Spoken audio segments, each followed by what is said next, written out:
నమస్తే, నేను Keshav. Welcome to Suman TV. ఆంధ్రప్రదేశ్లో ఎన్నికల తేదీలు ఖరారు కాకపోయినప్పటికీ పొత్తు రాజకీయాలు అలానే రాజకీయ పరిణామాలు మాత్రం శరవేగంగా మారిపోతున్నటువంటి పరిస్థితి కనిపిస్తుంది. పవన్ కళ్యాణ్ ఎక్కడి నుంచి బరిలో దిగబోతున్నారు? మొదటి లిస్టులో క్లారిటీ ఇవ్వలేదు. రెండో లిస్టులో కూడా క్లారిటీ ఇచ్చే అవకాశాలు చాలా తక్కువగా ఉన్నాయనేది ప్రచారం. మరోవైపు గత ఎన్నికల్లో పోటీ చేసినటువంటి భీమవరానికి కూడా ఈసారి దూరం కాబోతున్నారనేటువంటి మాట అంతర్గతంగా ఎక్కువగా వినిపిస్తుంది. Avira Women's Day special offer 50% off on IUI IVF valid till 8th March. గత ఎన్నికల్లో గాజువాక, భీమవరం రెండు స్థానాల్లో పోటీ చేసినటువంటి పవన్ కళ్యాణ్ గాజువాకలో 15,000 ఓట్ల తేడాతో ఓడిపోయారు. భీమవరంలో 8,000 ఓట్ల తేడాతో ఓడిపోయారు. సో ఈసారి గాజువాకలో పవన్ కళ్యాణ్ బరిలోకి దిగేటువంటి అవకాశాలు లేవనేటువంటి మాట ముందు నుంచి జనసేన పార్టీ నాయకత్వం చెబుతుంది. ఇక భీమవరం విషయంలో మాత్రం చివరి నిమిషం వరకు ఈసారి అక్కడే బరిలో దిగుతారనేటువంటి చర్చ నడిచినప్పటికీ చివరి నిమిషంలో మార్పులు చేర్పులు జరగబోతున్నటువంటి సంకేతాలు వస్తున్నటువంటి పరిస్థితి. దీనికి తగ్గట్టుగా అధికార వైసీపీ కూడా ఇమీడియట్గా పావులు కదుపుతున్నటువంటి పరిస్థితి కనిపిస్తుంది. కాపు ఉద్యమ నేతగా పేరు పడ్డటువంటి ముద్రగడ పద్మనాభాన్ని పవన్ కళ్యాణ్ పైన ఈసారి బరిలో నిలపడం ద్వారా ఆయన ఓడించాలనేటువంటి ఆలోచన చేస్తున్నట్టుగా ఒక సమాచారం బయటకు వచ్చింది. అసలు వీరిద్దరి మధ్య వచ్చినటువంటి తేడా, దాన్ని అడ్వాంటేజ్ చేసుకునేటువంటి క్రమంలో వైఎస్ఆర్సీపీ ఈ విధంగా అడుగులు వేస్తుందనేటువంటి సంకేతాలు చాలా స్పష్టంగా కనిపిస్తున్నాయి.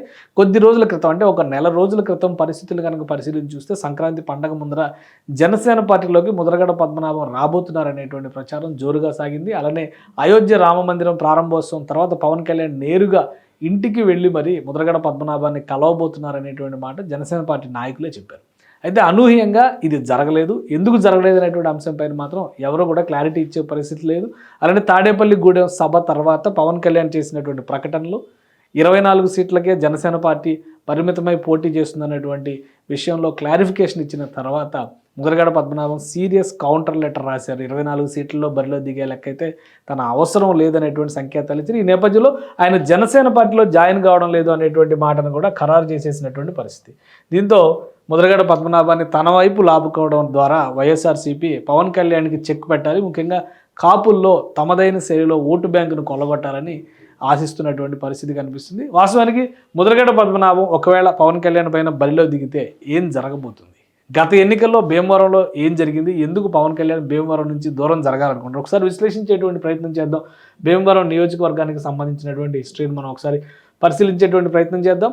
గత చరిత్ర అంతా కూడా భీమవరంలో మిక్స్డ్గా కనిపిస్తున్నటువంటి పరిస్థితి. కాంగ్రెస్ తెలుగుదేశం ఈ తరహాలో ఉంది. 94 తర్వాత 2 టర్ములు తెలుగుదేశం పార్టీ కంట్రోల్లో ఉన్నటువంటి నియోజకవర్గం. 83లో పార్టీ స్థాపించినాక 2 సార్లు తెలుగుదేశం కంట్రోల్లో ఉన్నటువంటి నియోజకవర్గం. ఆ తర్వాత 2004, 2009లో కంప్లీట్గా కాంగ్రెస్ కంట్రోల్లో ఉన్నటువంటి తెలుగుదేశం. మళ్ళీ 2014లో తెలుగుదేశం కంట్రోల్లోకి వచ్చింది. 2019లో ఇక్కడ ఈక్వేషన్ మారింది. సో 2009 నుంచి మనం ఒక ప్రమాణంగా కనుక తీసుకుని చూస్తే పులపర్తి రామాంజనేయులు ప్రజారాజ్యం పార్టీ వేవ్ను కూడా తట్టుకొని అక్కడ కాంగ్రెస్ పార్టీ అభ్యర్థిగా 22,000 పైచిలకు ఓట్ల మెజారిటీతో 2009లో గెలుపొందినటువంటి పరిస్థితి. ప్రజారాజ్యం పార్టీ నుంచి వేగేశ్న సూర్యనారాయణరాజు బరిలో దిగారు. ఇక టీడీపీ నుంచి గాదిరాజు సత్యనారాయణరాజు బరిలో దిగారు. కానీ ఇద్దరిని ఓడించడం ద్వారా అంజిబాబు ఇక్కడ విజయ బావుట ఎగరేసినటువంటి పరిస్థితి. సో 2014 వచ్చేసరికి రాష్ట్ర విభజన జరిగినటువంటి నేపథ్యంలో అంజిబాబు పార్టీ మారారు. తెలుగుదేశం పార్టీ అభ్యర్థిగా 2014లో, అంటే ఉమ్మడి అభ్యర్థి 2014లో జరిగినటువంటి పరిణామాల్లో అన్ని పార్టీలు కలిసి పోటీ చేసినాయి కాబట్టి బీజేపీ, జనసేన, తెలుగుదేశం 3 కూటమిగా పోటీ చేసినటువంటి క్రమంలో 13,000 ఓట్ల మెజారిటీతో గెలుపొందారు అంజిబాబు. గ్రంథి శ్రీనివాస్ వైఎస్ఆర్సీపీ అభ్యర్థిగా ఓటమి పాలైనటువంటి పరిస్థితి. ఇక 2019లో ఏ పార్టీకి ఆ పార్టీ విడివిడిగా పోటీ చేసింది. ఈ సమయంలోనే అనూహ్యంగా పవన్ కళ్యాణ్ తెరపైకి వచ్చారు. జనసేన పార్టీ అభ్యర్థిగా తన అభ్యర్థిత్వాన్ని భీమవరం నుంచి ఆయన లిస్టులో పెట్టుకున్నారు. అయితే ఇక్కడ అనూహ్యమైనటువంటి పరిణామం ఏంటంటే గ్రంథి శ్రీనివాస్ వైఎస్ఆర్సీపీ అభ్యర్థిగా 70,000 ఓట్లు దక్కించుకుంటే పవన్ కళ్యాణ్ జనసేన పార్టీ అభ్యర్థిగా 62,285 ఓట్లు దక్కించుకుంటే రామాంజనేయులు సిట్టింగ్ ఎమ్మెల్యే ఆయన 54,000 పైచులకు ఓట్లు దక్కించుకున్నారు. సో ఈ చీలిక అనేది చాలా ఘోరంగా పవన్ కళ్యాణ్ దెబ్బతీసింది. గ్రంథి శ్రీనివాస్ని గెలిపించింది. 8,000 ఓట్ల తేడాతో గెలుపొందినటువంటి పరిస్థితి. రామాంజనేయులకు ఉన్నటువంటి ట్రాక్ రికార్డును దృష్టిలో పెట్టుకొని ప్రస్తుతం జరుగుతున్నటువంటి చర్చల్లో భాగంగా అంటే భీమవరం నుంచి పవన్ కళ్యాణ్ బరిలో దిగకపోవచ్చు, పిఠాపురాన్ని తనకి అనువైనటువంటి నియోజకవర్గంగా ఆయన ఎంచుకుంటున్నట్టుగా, ముఖ్యంగా పశ్చిమ గోదావరి జిల్లా, ఉమ్మడి పశ్చిమ గోదావరి జిల్లా కంటే ఉమ్మడి తూర్పు గోదావరి నుంచి బరిలో దిగాలనేటువంటి ఆలోచన చేస్తున్నట్టుగా తెలుస్తుంది. ఎందుకంటే ఇటీవల జరిగినటువంటి సభలో కూడా మిమ్మల్ని నమ్ముకొని వస్తే నన్ను ఓడించారనేటువంటి మాటలు ఉపయోగించడంతో భీమవరం పట్ల ఆయన కొంత అసంతృప్తితో ఉన్నారు అనేటువంటి అభిప్రాయం వ్యక్తమవుతుంది. ఈ నేపథ్యంలోనే భీమవరంలో రామాంజనేయుల్ని ఈసారి జనసేన పార్టీలోకి ఆహ్వానించడం ద్వారా ఆయనకి టికెట్ కేటాయించాలి, పవన్ కళ్యాణ్ పిఠాపురం నుంచి బరిలో దిగాలని ఆశిస్తున్నారు. సో పిఠాపురం ఈక్వేషన్ ఏ విధంగా ఉంది, పిఠాపురంలో అయితే గెలుస్తారనేటువంటి సంకేతాలు ఎందుకు వచ్చాయి, ఆ అంశాన్ని కూడా ఒకసారి విశ్లేషించేటువంటి ప్రయత్నం చేద్దాం. పిఠాపురం కాన్స్టిట్యున్సీ కాకినాడ లోక్సభ పరిధిలోకి వచ్చేటువంటి నియోజకవర్గం ఇది. దీని ట్రాక్ రికార్డ్ ఎప్పటికప్పుడు చేంజ్ అవుతూ ఉండేటువంటి నియోజకవర్గం. క్లియర్గా చూస్తే 83లో పార్టీ పుట్టినాక తెలుగుదేశంకి 2 సార్లు గెలిపించిన తర్వాత కాంగ్రెస్, తర్వాత తెలుగుదేశం, మళ్ళీ తర్వాత ఇండిపెండెంట్, తర్వాత మళ్ళీ బీజేపీ, తర్వాత మళ్ళీ ప్రజారాజ్యం పార్టీ, తర్వాత మళ్ళీ ఇండిపెండెంట్, మళ్ళీ వైఎస్ఆర్ కాంగ్రెస్. అంటే ఒక నిలకడ లేనటువంటి తీర్పు ఉన్నట్టుగా ఇక్కడ సంకేతాలు కనిపిస్తుంది. కానీ కాపు ఓటు బ్యాంకుకు మాత్రం ఇదొక బలమైనటువంటి కంచుకోట అనేటువంటి అభిప్రాయం చాలా స్పష్టంగా ఉన్నటువంటి పరిస్థితి. 2004లో పెండెం దొరబాబు గెలుపొందారు భారతీయ జనతా పార్టీ అభ్యర్థిగా. అప్పుడు తెలుగుదేశం బీజేపీ పొత్తులో ఉన్నటువంటి నియోజకవర్గం పిఠాపురం. అందువల్ల ఆయన ఈజీగా గెలవగలిగినటువంటి పరిస్థితి ఉంది. సో 2009 నుంచి మనం ఈక్వేషన్స్ను ఒకసారి అంచనా వేసుకొని చూద్దాం పిఠాపురంలో పరిస్థితి ఏంటనేది. 2009 చాలా కీలకమైనటువంటి సీట్ సందర్భంగా మనం చూడాల్సి ఉంటుంది. అక్కడ 2009 ఎన్నికల్లో వంగ గీత, ప్రస్తుతం ఆమె కాకినాడ ఎంపీగా ఉన్నారు. పిఠాపురం నియోజకవర్గానికి ఇన్ఛార్జిగా ఇటీవలే వైఎస్ఆర్సీపీ నాయకత్వం నియమించినటువంటి పరిస్థితి. ఆ సందర్భంలో ఆమె 2009లో ప్రజారాజ్యం పార్టీ తరపు నుంచి 46,000 పైచిలకు ఓట్లు, అంటే 1036 ఓట్ల మెజారిటీతో ప్రజారాజ్యం తరపున గెలుపొందారు. టీడీపీ అభ్యర్థి ఎస్విఎస్ఎన్ వర్మ ఇక్కడ 45,000 ఓట్లు దక్కించుకొని 2వ స్థానంలో ఉంటే, ముద్రగడ పద్మనాభం కాంగ్రెస్ పార్టీ అభ్యర్థి, ఇప్పుడు ఎవరైతే పవన్ కళ్యాణ్కి బుద్ధి చెప్పాలని ఆశిస్తున్నారో ఆ నాయకుడు 3వ స్థానంలో 43,431 ఓట్లకి పరిమితమైనటువంటి పరిస్థితి. ఇది 2009 నాటి సినారియో. సో ఆ తర్వాత జరిగినటువంటి అనేక పరిణామాలు, ఎందుకంటే పవన్ కళ్యాణ్ది చూసిన తర్వాత ముద్రగడ పద్మనాభం హిస్టరీ కూడా ఒకసారి మనం పరిశీలించేటువంటి ప్రయత్నం చేద్దాం. ఇది జరిగినటువంటి పరిణామం 2009 రాష్ట్ర విభజన తర్వాత జరిగినటువంటి పరిణామాల్లో ఉమ్మడి అభ్యర్థిగా ఇక్కడ పివి విశ్వంకి అవకాశం ఇచ్చారు, ఎస్విఎస్ఎన్ వర్మకి. ఎందుకంటే తెలుగుదేశం పార్టీ నుంచి ఆయన రివోల్ట్ అయ్యి తిరుగుబాటు అభ్యర్థిగా ఇండిపెండెంట్గా పోటీ చేశారు. పెండెం దొరబాబు వైఎస్ఆర్సీపీ నుంచి ఇక్కడ బరిలోకి దిగారు. గతంలో ఈయన తెలుగుదేశం పార్టీ బీజేపీ ఉమ్మడి అభ్యర్థిగా గెలిచినటువంటి 2004లో బీజేపీ ఉమ్మడి అభ్యర్థిగా గెలిచినటువంటి దొరబాబు వైఎస్ఆర్సీపీ తీర్థం తీసుకుని 2014లో ఇక్కడ బరిలో దిగారు. కానీ ఓటమి పాలయ్యారు. అనూహ్యమైన మెజారిటీ 47,000 ఓట్ల మెజారిటీ వర్మకు వచ్చినటువంటి పరిస్థితి, ఇండిపెండెంట్ అభ్యర్థికి వచ్చినటువంటి పరిస్థితి. చాలా కీలకమైనటువంటి అంశం. ఎందుకంటే ఒకవేళ కాపు ఓటు బ్యాంకు ఫ్యాక్టర్ కనుక బలంగా పనిచేస్తుంది అనుకుంటే, వర్మ రాజులు క్షత్రియ వంశానికి క్షత్రియకి సంబంధించిన సామాజిక వర్గానికి చెందినటువంటి నాయకుడు, అంత భారీ మెజారిటీ ఎలా వచ్చిందనేది ఆలోచించాల్సినటువంటి అంశం. ఇంకా తెలుగుదేశం పార్టీ తమ బలమైనటువంటి అభ్యర్థిగా పెట్టింది 2014లో. అది కూడా తెలుగుదేశం ఒకటే కాదు, ప్లస్ బీజేపీ, ఎందుకంటే ఒకసారి బీజేపీ ఇక్కడ గెలిచింది, ప్లస్ జనసేన, 3 పార్టీల అభ్యర్థిగా నిలబడినటువంటి విశ్వం ఇక్కడ కేవలం 15,000 ఓట్లకు పరిమితమైనటువంటి పరిస్థితి. సో పిఠాపురం ఓటర్ తీర్పు చాలా డిఫరెంట్గా ఉంటుంది, పరిస్థితిని బట్టి నిర్ణయం తీసుకునేటువంటి అవకాశం ఉంటుంది అనడానికి ఇది ఒక ఉదాహరణ. పైగా గతంలో 2009లో ముద్రగడ పద్మనాభం కాపు సామాజిక వర్గానికి పెద్ద మనిషి అనుకునేటువంటి నాయకుడు కూడా 3వ స్థానంలో నిలబెట్టారు పిఠాపురం ప్రజలు. ఇక 2019లో జరిగినటువంటి లెక్కలను కూడా ఒకసారి మనం పరిశీలించి చూద్దాం. వైఎస్ఆర్సీపీ నుంచి మరోసారి పెండెం దొరబాబు పోటీ చేశారు. సిట్టింగ్ ఎమ్మెల్యే ఎస్విఎస్ఎన్ వర్మ పోటీ చేస్తే ఈసారి ప్రభుత్వ వ్యతిరేకత కావచ్చు లేదా ఆయన వ్యతిరేకత కావచ్చు, మొత్తం మీద 14,000 ఓట్ల తేడాతో ఓడిపోయారు. ఇక జనసేన పార్టీ నుంచి మాకినేటి శేష్ కుమారి 28,000 ఓట్లు దక్కించుకొని 3వ స్థానంలో నిలిచినటువంటి పరిస్థితి. సో ఏ విధంగా జనసేన పార్టీకి ఇది సేఫెస్ట్ కాన్స్టిట్యున్సీ అనుకుంటున్నారంటే కేవలం సామాజిక వర్గం ఈక్వేషన్ పరంగా అనుకుంటున్నారు. ఒకవేళ సామాజిక వర్గం ఈక్వేషన్ పరంగా అనుకుంటే ముద్రగడ పద్మనాభంకి ఎదురైనటువంటి పరాభవాన్ని కూడా మనం ఒకసారి పరిగణలోకి తీసుకోవాల్సినటువంటి పరిస్థితి ఉంది. ఒకవేళ పిఠాపురంలో జనసేన వర్సెస్ వైఎస్ఆర్సీపీ అయ్యేటువంటి పక్షంలో, అది కూడా ముద్రగడ వర్సెస్ పవన్ కళ్యాణ్ అయ్యేటువంటి పక్షంలో ముద్రగడకి ఎంతవరకు మద్దతు లభించే అవకాశం ఉంది, ఆ అంశాన్ని కూడా మనం పరిశీలించేటువంటి ప్రయత్నం చేద్దాం. ప్రత్తిపాడు సొంత నియోజకవర్గం, ఆల్రెడీ 2009 ఈక్వేషన్ మనం చూస్తే ముద్రగడ పద్మనాభంకి ప్రత్తిపాడు సొంత నియోజకవర్గం. ఎందుకంటే మొదటి నుంచి కూడా వారి కుటుంబం అక్కడి నుంచి ప్రాతినిధ్యం వహించినటువంటి నియోజకవర్గం. ఆయన తండ్రి గారు ఇండిపెండెంట్ అభ్యర్థిగా ముద్రగడ వీర రాఘవరావు గారు 1962-67లో ప్రత్తిపాడు నియోజకవర్గం నుంచి ఇండిపెండెంట్గా ఎమ్మెల్యేగా గెలుపొందినటువంటి నియోజకవర్గం. సో అప్పటి నుంచి కూడా వీళ్ళ కంచుకోటగా భావించేటువంటి నియోజకవర్గం.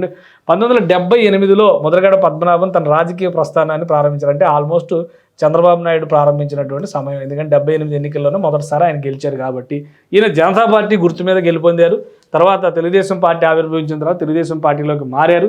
83-85లో జరిగినటువంటి 2 ఎన్నికల్లో తెలుగుదేశం పార్టీ అభ్యర్థిగా గెలుపొందారు ముద్రగడ పద్మనాభం గారు. 85 తర్వాత జరిగినటువంటి పరిణామాల్లో ఎన్టీ రామారావుని వ్యతిరేకించి బయటకు వచ్చినటువంటి 3 కీలకమైనటువంటి నేతల్లో కేఈ కృష్ణమూర్తి, అలానే జానారెడ్డి, తెలంగాణలో ఉన్నటువంటి జానారెడ్డి, ఈ ముగ్గురు నాయకులు కూడా బయటకు వచ్చి ఎన్టీఆర్కి వ్యతిరేకంగా పార్టీ పెట్టి పోరాటం చేసినటువంటి పరిస్థితి.